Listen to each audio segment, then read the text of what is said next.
আজকের English pedagogy ক্লাসের topic হলো প্রিন্সিপালস অফ ল্যাঙ্গুয়েজ টিচিং। ফার্স্টে জানবো যে language key.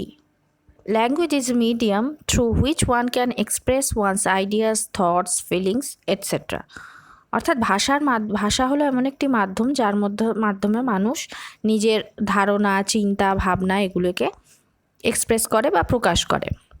According to Edward Sapir, language is a purely human and non-instinctive method of communicating ideas, emotions, and desires by means of a system of voluntarily produced symbols. অর্থাৎ Edward Sabir বলেছেন, ভাষা হলো এমন একটি জিনিস যেটি পুরোপুরি মানবগত এবং একটি খুব সাধারণভাবে মানুষ তার নিজের বিভিন্ন চিন্তাভাবনা, তার মনোভাব, তার সুখ দুঃখ প্রভৃতি যখন একে অপরের কাছে প্রকাশ করে একটি সুন্দর সিস্টেমের মাধ্যমে এবং বিভিন্ন সিম্বল হোক, সংকেত, শব্দ, বিভিন্ন জিনিসের ব্যবহারের মধ্যে নিজের যে সাংগঠনিক যে ভাব বিনিময়ের যে প্রকাশের যে মাধ্যম সেটি হলো ভাষা। Characteristics of A language. ভাষার কিছু নির্দিষ্ট বৈশিষ্ট্য আছে। সেই বৈশিষ্ট্যগুলি হলো, it is a vital part of growth process, অর্থাৎ শিশুর বৃদ্ধিতে এটি একটি গুরুত্বপূর্ণ ভূমিকা গ্রহণ করে। Language is symbolic. ভাষা সবসময় কিছু না কিছু চিহ্ন, প্রতীক এগুলির মাধ্যম হবে। সবসময় যে চিহ্ন প্রতীক বলতে যে পার্টিকুলার যে চিহ্ন বোঝায় সেখানে নয়, এখানে অর্থাৎ চিহ্ন বলতে শব্দ, পদ, বাক্য এগুলোকেই একসঙ্গে সিম্বলিক বলা হয়েছে। ল্যাঙ্গুয়েজ ইজ সিস্টেমেটিক, অর্থাৎ ভাষা সবসময় একটি সুগঠিতভাবে হবে। অর্থাৎ ভাষাকে তখনই বলা হয় যখন কেউ একটি সুন্দরভাবে বাক্য সাজিয়ে গুছিয়ে যখন অপরের সামনে উপস্থাপন করে তখনই সেটা বোঝা যায়। এরকম তো না যে এলোমেলো কিছু শব্দ বলে দিল সেটাকে ভাষার রূপ দেওয়া হলো। তাই বলা হচ্ছে যে language is systematic. Language is arbitrary, অর্থাৎ ভাষা সবসময় একের পর এক এভাবে আসতে থাকে। অর্থাৎ কি বর্ণ থেকে পদ, পদ থেকে শব্দ, শব্দ থেকে বাক্য, বাক্য থেকে ভাষা, এইভাবে একটা কনসিস্টেন্সি এর মধ্যে বজায় থাকে। It is a outcome of evolution and conventional, অর্থাৎ ভাষা কিন্তু ক্রমশ অভিযোজনের মাধ্যমে একদিনে আসেনি, এটি কিন্তু ক্রমশ অভিযোজনের মধ্যে দিয়ে কিন্তু বর্তমান রূপ পেয়েছে। অর্থাৎ যে কোনো ভাষারই যখন সে উৎপত্তির জায়গায় থাকে এবং সেখান থেকে পরবর্তীকালে দীর্ঘ একটি পথ অতিক্রম করে যখন বর্তমান জায়গায় এসছে, তার মধ্যে কিন্তু ভাষার মধ্যে অনেক রকম পরিবর্তন দেখা যায়। It is productive and creative, ভাষা নতুন কিছু উৎপাদনও করে এবং নতুন কিছু সৃষ্টিও করে। এখানে উৎপাদন আর সৃষ্টি সমগোত্রীয় শব্দ হলেও দুটোর মধ্যে কিছু সূক্ষ্ম পার্থক্য আছে। সেটা হলো কি, কোনো সময় দেখা যায় ভাষার কিছু যে নতুন নতুন শব্দ তৈরি হচ্ছে সেটি হচ্ছে তার প্রোডাক্টিভ মেথড, এবং এই যে নতুন নতুন শব্দগুলো তৈরি হচ্ছে সেগুলোকে কোনো নতুন ক্ষেত্রে কিভাবে ব্যবহার করা যায় বা কোন ক্ষেত্রে সঠিকভাবে ব্যবহার করলে ভাষার সঠিক ভাব প্রকাশ হয় সেটি হচ্ছে তার creative method. Aims of language teaching, অর্থাৎ ভাষা শিক্ষার প্রয়োজনীয়তা কী। Ability to understand the speaker's language, অর্থাৎ বক্তা কী বলছে সেটা বোঝার জন্য ভাষার ব্যবহার অবশ্যই প্রয়োজন। Ability to read along with understanding, অর্থাৎ ভাষার মাধ্যমে যখন পাঠক কিছু পড়বে সেই পড়ার সঙ্গে তাকে সেই জিনিসটা তাকে ভাষায় বুঝতে সাহায্য করে।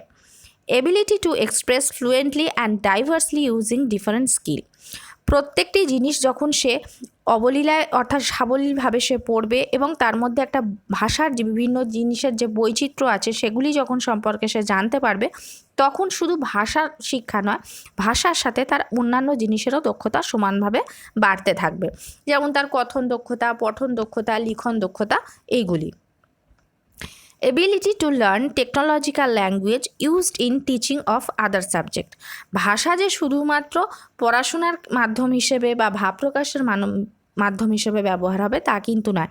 কিছু কিছু ক্ষেত্রে আছে কোনো টেকনোলজিক্যাল ল্যাঙ্গুয়েজ বা ট্রেনিং ল্যাঙ্গুয়েজ, যেমন যারা ধরো গান শেখে, নাচ শেখে বা কম্পিউটার শেখে, প্রত্যেকটি জিনিসেরই কিন্তু আলাদা আলাদা টেকনোলজিক্যাল ল্যাঙ্গুয়েজ আছে। যেমন আমরা যেসব মিউজিক্যাল নোটস দেখি, যেগুলো আমরা সাধারণত হয়তো বুঝবো না, কিন্তু যারা ওই মিউজিক্যাল নোটসগুলো ফলো করে যারা গান শেখে বা নাচ শেখে, তাদের ক্ষেত্রে কিন্তু ওটা একটা সাইন ল্যাঙ্গুয়েজ, বা তারা কিন্তু সেই ভাষাটা অবলীলায় বুঝতে পারে। এখানে সেই কথাটাই বলা হচ্ছে। ডেভেলপমেন্ট অফ ক্রিয়েটিভ স্কিলস, যদি ভাষা শিক্ষণ সঠিক হয় এবং ভাষার দক্ষতা শিশুদের মধ্যে বাড়ে, তাহলে কিন্তু তাদের অটোমেটিক্যালি যে ক্রিয়েটিভিটি তাদের মধ্যে যেটা আছে সেটার কিন্তু বৃদ্ধি ঘটবে। ইম্পর্টেন্স অফ ইংলিশ ল্যাঙ্গুয়েজ, অর্থাৎ ইংরেজি ভাষা শিক্ষার প্রয়োজনীয়তা কী? Study and use of English language is important in India as it is the most common foreign language. ভারতবর্ষে ব্যবহৃত যেসব বিদেশি ভাষা আছে তার মধ্যে সবথেকে পপুলার ল্যাঙ্গুয়েজ হচ্ছে English. Everyone needs to learn the language in order to get in touch on an international level, অর্থাৎ আন্তর্জাতিক ক্ষেত্রে প্রায় ধরতে গেলে প্রত্যেকই আন্তর্জাতিক ক্ষেত্রে বা জাতীয় ক্ষেত্রে হোক, একে অপরের সাথে সহজে কমিউনিকেট করার জন্য এবং নিজেকে ভালোভাবে উপস্থাপনা করার জন্য প্রায় সবার মধ্যেই এই ইংরেজি ভাষা শেখার একটা প্রবণতা কিন্তু দেখা যায়। According to UGC, English is a language which is rich in literature, humanistic, scientific and technical. UGC অর্থাৎ ইউনিভার্সিটি গ্র্যান্ট কমিশনের মতে এই ইউজিসি এই ইংলিশ লিটারেচার বা ইংলিশ যে ল্যাঙ্গুয়েজ আছে সেই সম্বন্ধে যেটা বলেছেন সেটা হলো, ইংরেজি হলো এমন একটি ভাষা যার মধ্যে সাহিত্য রস, মানব রস এবং তার সাথে বৈজ্ঞানিক এবং যে প্রযুক্তিগত ব্যবহার আছে, এই সবকটির একটি সুন্দর মিশ্রণ যখন হয়, সেটি যখন সুন্দরভাবে উপস্থাপিত হয়, সেটি হচ্ছে English. Some importance of English language are, অর্থাৎ যেটা এখানে বলা হচ্ছে যে এই যে ইংরেজি ভাষার এই জিনিসগুলো যে বলা হলো, সেটির ব্যবহারিক ক্ষেত্রে বা প্রকৃতপক্ষে এর গুরুত্ব কী? English is the only language where maximum resources are available, অর্থাৎ যেটা বলা হচ্ছে যে ইংরেজি হলো এমন একটি ভাষার মাধ্যম যেটির মাধ্যমে কিন্তু বিভিন্ন শিক্ষার জিনিস, রিসোর্সেস যেটা বলা হয়, অর্থাৎ বই হোক, নোটস হোক বা বর্তমানে ইন্টারনেট হোক, প্রত্যেক জায়গায় কিন্তু এই ইংরেজির প্রাচুর্যই বেশি। অর্থাৎ আমরা যদি কোনো নিম্নমানের অর্থাৎ নিম্ন স্তরের শিক্ষার ক্ষেত্রে, অর্থাৎ স্কুল লেভেলের শিক্ষার ক্ষেত্রে যদি আমরা কোনো বই ব্যবহার করি, সেখানে কিন্তু আমরা রিজিওনাল ল্যাঙ্গুয়েজের বিভিন্ন বই অ্যাভেলেবেল খুব সহজেই হয়। কিন্তু যখন আমরা উচ্চশিক্ষার ক্ষেত্রে দেখি, তখন কিন্তু সেখানে রিজিওনাল ল্যাঙ্গুয়েজের রিসোর্সেস খুব কমে যায়। সেক্ষেত্রে কিন্তু আমাদের ম্যাক্সিমাম ক্ষেত্রেই ইংলিশ ল্যাঙ্গুয়েজের ওপরই ডিপেন্ড করতে হয়। সেক্ষেত্রে ইংরেজি ভাষা শিক্ষার গুরুত্ব কিন্তু অনেকটাই বেড়ে যায়। English being an international language makes travel and business convenient of to others, অর্থাৎ ইংরেজি ভাষার মাধ্যমে কেউ যদি বাইরে বিদেশে ব্যবসার ক্ষেত্রে হোক, অর্থনৈতিক ক্ষেত্রে হোক বা এমনকি ভ্রমণের ক্ষেত্রে হোক, কেউ যদি ধরুন আমাদের মধ্যে কেউ যদি বিদেশে ভ্রমণ করতে যায়, সেখানে যদি আমরা আমাদের রিজিওনাল বা বাংলা বা হিন্দিতে কমিউনিকেট যদি করি, তাহলে তো সেখানে কেউ বুঝতে পারবে না। যেহেতু ইন্টারন্যাশনাল ল্যাঙ্গুয়েজ হিসেবে সব জায়গায় ফার্স্ট প্রায়োরিটি ইংলিশ পায়, তো সেখানে আমাদের ইংলিশ দিয়েই কমিউনিকেট করতে হবে। সেই জন্য এই যে বাইরে যে কমিউনিকেশনের যে মাধ্যম আছে, সেক্ষেত্রে কিন্তু ইংলিশ ল্যাঙ্গুয়েজ সবথেকে বেশি প্রায়োরিটি পায়। In India, English is regarded as the second language, so its importance cannot be undermine.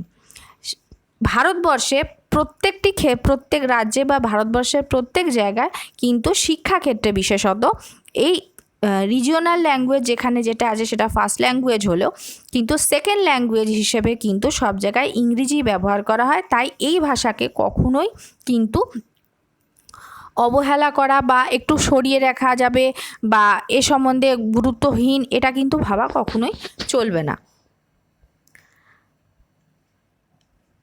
Principles of language teaching, এই যে ভাষা শিক্ষা আছে সেক্ষেত্রে কিছু কিছু গুরুত্বপূর্ণ নীতি আছে। সেগুলো কি? সেগুলো হলো ফার্স্টেই theory of motivation and interest, অর্থাৎ প্রত্যেক শিশুর মধ্যে যদি ভাষা শিক্ষার প্রতি আগ্রহ না জন্মায়, তাহলে কিন্তু সে এটি সেই ভাষা শিখতে সে আগ্রহী হবে না। তার মধ্যে এই সম্বন্ধে আগ্রহ জাগাতে হবে এবং এই ভাষা শিক্ষাকে কিভাবে অনেক বেশি শিশুদের সামনে কত ইন্টারেস্টিং হিসেবে উপস্থাপিত করা যাবে যাতে শিশুরা আগ্রহী হয়ে সেই ভাষা শেখে, সেটাই হচ্ছে মোটিভেশন অ্যান্ড ইন্টারেস্ট। তারপরে হচ্ছে থিওরি অফ ইমিটেশন, অর্থাৎ অনুকরণের যে theory.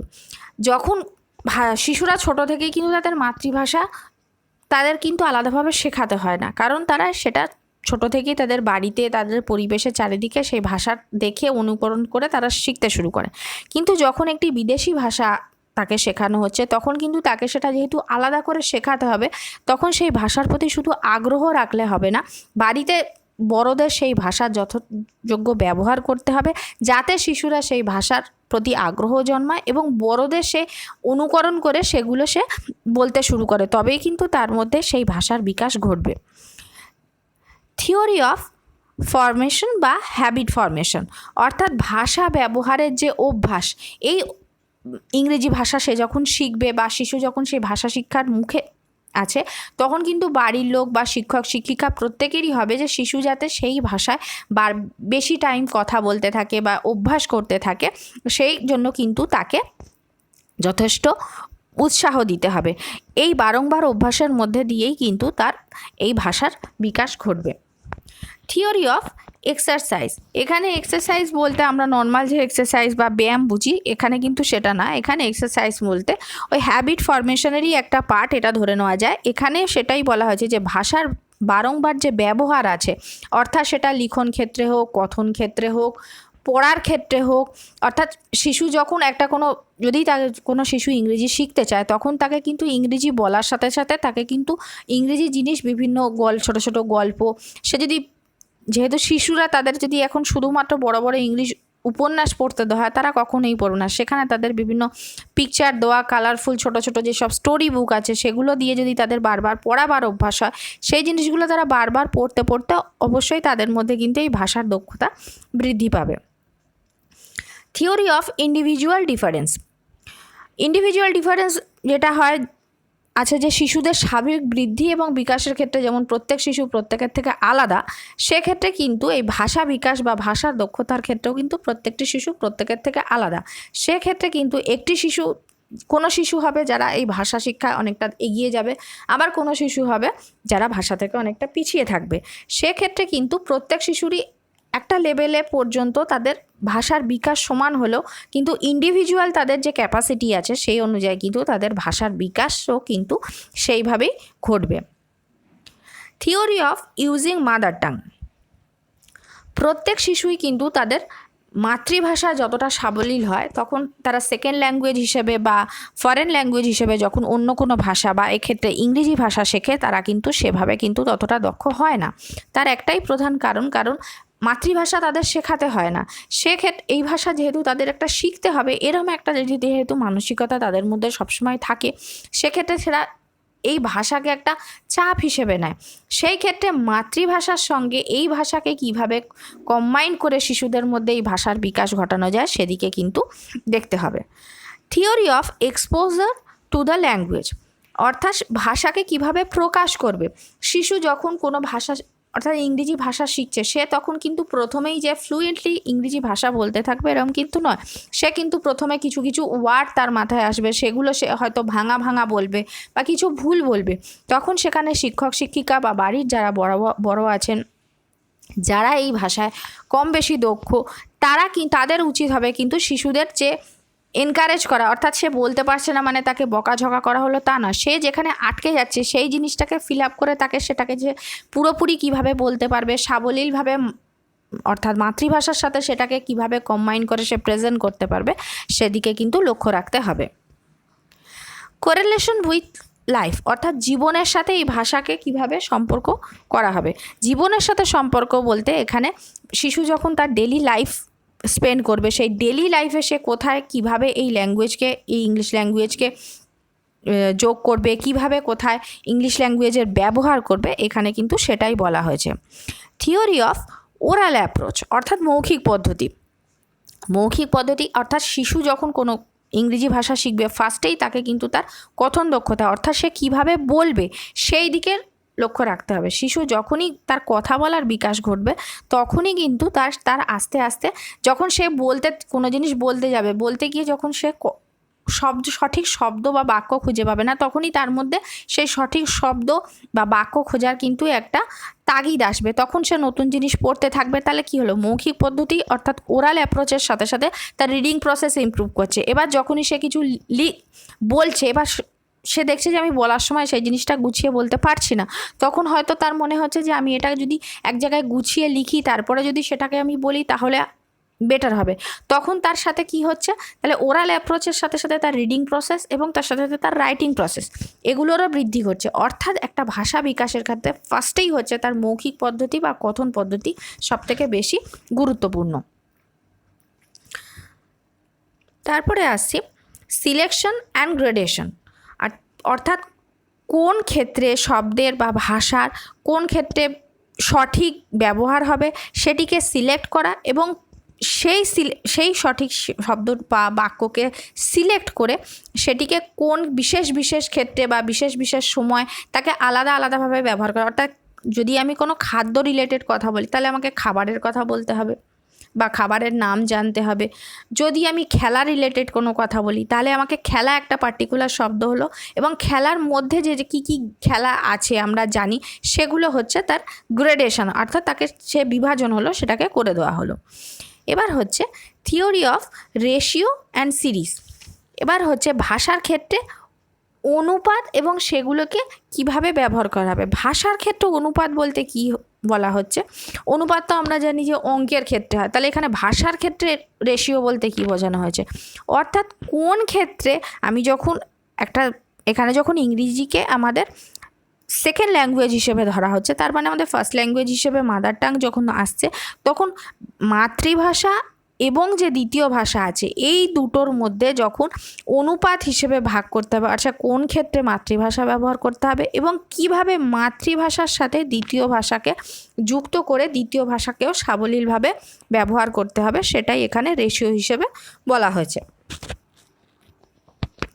Theory of child centred learning. এটা বর্তমান শিক্ষা ব্যবস্থা যেহেতু শিশু কেন্দ্রিক, তো সেক্ষেত্রে ভাষার ব্যবহারও অবশ্যই শিশু কেন্দ্রিক হওয়া উচিত। অর্থাৎ ভাষাকে কখনোই বা দ্বিতীয় ভাষাকে বা ফরেন ল্যাঙ্গুয়েজ যাই হোক সেটাকে কখনোই শিশুর ওপরে জোর করে চাপিয়ে দেওয়া যাবে না যে এই ভাষাটা তোমাকে শিখতেই হবে। ভাষাকে এমনভাবে শেখাতে হবে অর্থাৎ সে যেরকম সাবলীলভাবে নিজের মাতৃভাষা শিখছে সেই মাতৃভাষার সঙ্গে তার এই দ্বিতীয় ভাষাকে এমন সুন্দরভাবে যোগ স্থাপন করতে হবে যাতে মাতৃভাষার সঙ্গে সে এই ভাষাকেও সাবলীলভাবে শিখতে পারে, যাতে এটা তার উপরে কোনো বোঝা হয়ে না দাঁড়ায়। Maxims used while teaching. অর্থাৎ যে শিশুদের এই যে ইংলিশ টিচিংয়ের ক্ষেত্রে যে পদ্ধতিগুলো বেশিরভাগ ক্ষেত্রে ব্যবহার করা হয়, অর্থাৎ যে পদ্ধতিগুলোর ব্যবহার বা প্রচলন সবচেয়ে বেশি, সেগুলি কি কি? ফার্স্টেই হচ্ছে নোন টু আননোন, অর্থাৎ জানা থেকে অজানা। অর্থাৎ শিশুকে যখন কোনো জিনিস শেখাতে হবে প্রথমেই তার যে জানার পরিধি আছে সেটিকে জেনে নিতে হবে এবং সেই ধরনের উদাহরণ দিয়ে তাকে ব্যাপারটি বোঝাতে হবে। এইবার সে যখন তার জানার পরিধির মধ্যে থেকে বুঝতে পারলো, এইবার আস্তে আস্তে তার অজানার পরিধি অর্থাৎ তার কাছে নতুন নতুন জিনিস আনতে হবে যাতে সে সহজেই তার জানার সাথে তার অজানা যে নতুন তথ্যগুলো পাচ্ছে সেগুলির মধ্যে সে রিলেট করতে পারে। নেক্সট হচ্ছে সিম্পল টু কমপ্লেক্স, অর্থাৎ সরল থেকে জটিল। অবশ্যই যেহেতু শিক্ষা ব্যবস্থা শিশু কেন্দ্রিক, সেখানে কখনোই শিক্ষক বা শিক্ষিকা কোনো জটিল উদাহরণ বা জটিল কোনো একটা জিনিস তার সামনে উপস্থাপিত করবেন না। সবসময় সাধারণ এবং সহজ কিছু জিনিস শিশুর সামনে উপস্থাপন করা হবে এবং শিশু যখন সেটিকে খুব সহজেই ধরে নেবে তারপর আস্তে আস্তে সেটিকে স্টেপ বাই স্টেপ আস্তে আস্তে জটিল প্রসেসের দিকে নিয়ে যেতে হবে। নেক্সট হচ্ছে কংক্রিট টু অ্যাবস্ট্রাক্ট, অর্থাৎ মূর্ত থেকে বিমূর্ত। এক্ষেত্রে শিশুর শিক্ষাদানের ক্ষেত্রে বা ভাষার ক্ষেত্রেই হোক সবসময় সহজ সরল কিছু জিনিস এবং যে জিনিসের ব্যবহারগুলো শিশু তার প্রতিনিয়ত জীবনে দেখে থাকে ভাষার ক্ষেত্রে সেই সব শব্দ বা বাক্যগুলোকে নির্বাচন করতে হবে এবং আস্তে আস্তে শিশুর মধ্যে যখন এই জিনিসগুলোর প্রতি শিশু দক্ষ হয়ে যাবে তখন সেই রিলেটেড শব্দ যেগুলো আছে সেগুলোর যে অন্য যে সমার্থক শব্দ আছে বা সেই শব্দেরই যে অন্যান্য ভার্সন আছে সেগুলোকে সে কীভাবে ব্যবহার করবে সেই দিকে যেতে হবে। অ্যানালিসিস টু সিনথেসিস অর্থাৎ বিশ্লেষণ থেকে সংশ্লেষণ। আমরা প্রায় ক্ষেত্রেই দেখে থাকি যে ভাষার, বিশেষ করে ভাষা শিক্ষার ক্ষেত্রে আমরা যেটা দেখি যে প্রথমেই আমরা কোনো একটা শিশুকে কোনো জিনিসের একটা সূত্র বলে দিলাম বা একটা কোনো ফর্মুলা বলে দিলাম, তারপরে তার উদাহরণ দিলাম। এক্ষেত্রে কিন্তু শিশুদের বুঝতে অনেক অসুবিধা হয়। সেক্ষেত্রে যদি শিশুদের ফার্স্টেই কোনো একটা জিনিসের উদাহরণ দেওয়া হলো বা কোনো একটা জিনিস দেওয়া হলো, সেটাকে আগে ভেঙে বুঝিয়ে দেওয়া হলো, দিয়ে তারপরে যে সেটা যে ফর্মুলায় আছে বা যে সূত্র থেকে এই উদাহরণে এসেছিলো সেই জিনিসটা যদি বোঝানো হয় তাহলে কিন্তু শিশুদের মধ্যে বুঝতে অনেক সুবিধা হয়। নেক্সট হচ্ছে ইন্ডাকশন টু ডিডাকশন অর্থাৎ আরোহী থেকে অবরোহী পদ্ধতি। অর্থাৎ এক্ষেত্রে শিশুকে ক্রমশ তার যে জানা স্তর, সেই জানা স্তর থেকে তার অজানা স্তরে নিয়ে যেতে হবে এবং সেই অজানা স্তরে যখন সে চলে গেল বোঝানোর ক্ষেত্রে, তখন তাকে আবার আস্তে আস্তে উদাহরণের মাধ্যমে দিয়ে বা কোয়েশ্চেন অ্যান্সার অর্থাৎ যেটা শেখানো হলো সেটা ফিডব্যাকের মধ্যে দিয়ে কিন্তু সেখানে এইভাবে তাকে অর্থাৎ আরোহী এবং অবরোহী, আরোহী থেকে অবরোহীতে যাওয়া হলো এবং অবরোহী থেকে ফের আবার আরোহী পদ্ধতিতে এসে সেটা কিন্তু শিশুর মধ্যে কিন্তু সঠিকভাবে বিকাশ ঘটানো হলো। নেক্সট হচ্ছে সাইকোলজিক্যাল টু লজিক্যাল অর্থাৎ মনোবৈজ্ঞানিক পদ্ধতি থেকে যৌক্তিক পদ্ধতি। যখন শিশুকে কোনো জিনিস বোঝানো হবে তখন শিশুর বোঝার ক্ষমতা কতটা এবং শিশু কতটা গ্রহণ করতে পারে সেই মনোবৈজ্ঞানিক পদ্ধতি কিন্তু অবশ্যই অবলম্বন করতে হবে। এবং শিশুর মধ্যে যখন সেই জিনিসটা গ্রহণ করে নিল তখন শিশু যাতে সেই জিনিসটা শুধুমাত্র যে শিক্ষক বা শিক্ষিকা বলছেন বলে সেটা গ্রহণ করলো সেটা না করে শিশুর কতটা বুঝেছে বা শিশু সেটা কতটা যৌক্তিকভাবে নিয়েছে সেইটা বোঝার জন্য কিন্তু শিশুদের মধ্যে বিভিন্ন প্রশ্ন উত্তর বা কোনো হোমওয়ার্ক, কোনো ক্রিয়েটিভিটি ওয়ার্ক এগুলো প্রদানের মাধ্যমে শিশুদের কাছ থেকে যে ফিডব্যাক নিতে হবে সেই হিসেবে কিন্তু তার যে লজিক্যাল থিঙ্কিং তার বিকাশ ঘটানো যাবে। Relate from to meaning and contextualise অর্থাৎ শিশু যেটা তার পাঠের মধ্যে অর্থাৎ বই হোক বা শ্রেণীকক্ষে যে আলোচনা হোক সেগুলির যে মানে সেগুলো যখন সে পড়লো বা সে জানলো, তার সাথে যে ব্যবহারিক প্রয়োগ অর্থাৎ যে প্রসঙ্গ আছে বা কোনো যে প্রসঙ্গ আছে বা কোন ক্ষেত্রে সেগুলি সঠিক ব্যবহার করতে হবে, কিভাবে তার সাথে নিজেদের সম্পর্ক স্থাপন করতে হবে, সে যেটা শিখলো সেটার সঙ্গে যে তার পাঠের যে কী সম্পর্ক আছে সেটা ব্যবহারিক ক্ষেত্রে কিভাবে সেগুলোকে ব্যবহার করতে হবে, এই যে প্রাসঙ্গিক ঘটনা আছে সেগুলোর মধ্যে রিলেট বা কমিউনিকেট করাই হলো এইটি। অর্থাৎ এই যে পদ্ধতিগুলো বলা হলো এই পদ্ধতিগুলোর দ্বারাই কিন্তু বর্তমানে বেশিরভাগ ক্ষেত্রে ভাষা শিক্ষা প্রদান করা হয় এবং এইভাবে খুব যত্ন সহকারে যদি শিশুদের মধ্যে ভাষা শিক্ষা দান করা যায় তাহলে শিশুদের মধ্যে অবশ্যই কিন্তু ভাষা শিক্ষার বিকাশ ঘটবে।